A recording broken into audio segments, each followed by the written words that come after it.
folks. We're back with a new Today Food discount dinner. Feeding your family doesn't have to be expensive, also doesn't have to be complicated. Danielle Walker, author of the cookbook Celebrations, is here with a family favorite that's perfect for any day of the week. Danielle, nice to see you. Good morning. Nice to see you too. Thanks for having me. Family favorite. This is one of your husband's favorite recipes. It is. We've been eating these ribs at a restaurant for like the last 16 years. We've been together since we were 16. At this restaurant for his birthday, so I recreated them. These are pork ribs. Let's take a look at the grid. Obviously, we've got the pork ribs right there. Talk to me about the other ingredients. Yeah, so these are baby back ribs, and then we put a little bit of liquid smoke to give it that smoky flavor, but not having to smoke it for hours and hours on end. Liquid smoke? Liquid smoke. It's actually a natural condiment. They use the flavoring from the chips. Coincidentally, it was Carson's nickname in high school. He's downstairs eating that. Where's the rest here? So we have some vinegar, and then we have coconut sugar, which is a low glycemic substitute for a brown sugar. Okay, and we're going to mix all these in a second. Let's get to the process here. So, first, you're going to make the rub. Yes, we're going to make the rub. So this is our coconut sugar, so it gives them a little bit of sweetness to go with that smokiness. And I'm just going to dump this all in. We have chili powder, we have paprika, we have garlic powder, salt and pepper. And the great thing about this rub, we love it on the ribs, but you could put it on chicken and barbecue it. You could put it on a steak. Okay. And so we're just going to use a couple tablespoons for this rack, and then we can save the rest in this jar, which How is far great. in advance to cooking do you put the rub on? So you could do it right before it. You could do it a few days and just wrap it up and get it in your fridge so that they're ready to just go into the oven.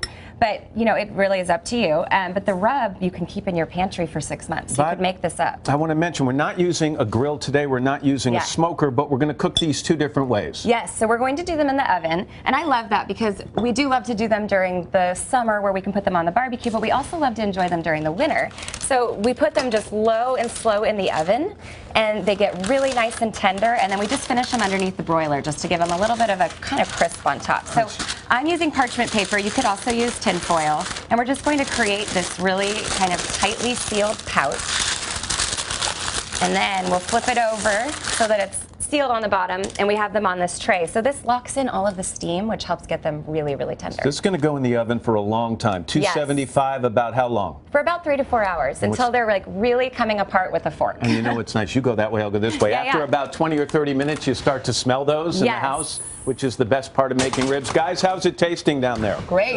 Spicy. Spicy. Yep. A little bit That's the liquid smoke, or whatever. A little bit of cayenne. So barbecue sauce is really easy to make, and the store-bought versions oftentimes have like caramel coloring in them. They have a lot of sugar. So we saved some of our rub, and we just have tomato puree and a few more spices, and we're just going to add that all together and mix it up. And then we'll brush the ribs with that kind of finish. These? Yes. So they're going to have some fat in them, so we can drain that out. This was vinegar. A little bit of that coconut sugar again, a teeny bit of the smoke. And you know what, if they're too spicy too, you can always leave a little bit of the cayenne, the chili powder out. It just really depends who you're cooking for. I have young kids, so I like to make them a little bit less spicy. My husband likes spice.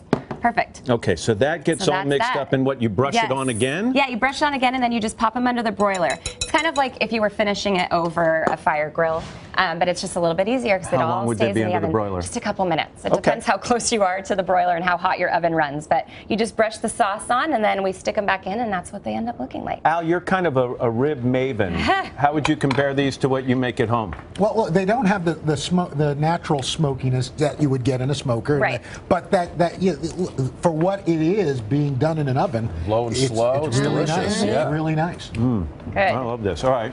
Here's what they look like when they're done. Talk to me about your buffalo bites here. Okay, so, you know, game day, there's lots of game days coming up, but we also serve these all the time. They're kind of like a substitute for chicken wings, but they're buffalo cauliflower bites. So I bread them a little bit in a little bit of arrowroot and coconut flour, and I bake them. And then I have a dairy-free ranch dressing. I can't tolerate dairy. I have an autoimmune disease, so I eat gluten and dairy-free for that reason. But they're delicious, so they're coated in a buffalo sauce. This is great. Love this, and we can put the recipe up on our website. Yeah, Danielle, thank you so much. Thank you. Thanks for having me. We appreciate it. Hello, Today fans. Thanks for checking out our YouTube channel. Subscribe by clicking that button down there, and click on any of the videos over here to watch the latest interviews, show highlights, and digital exclusives.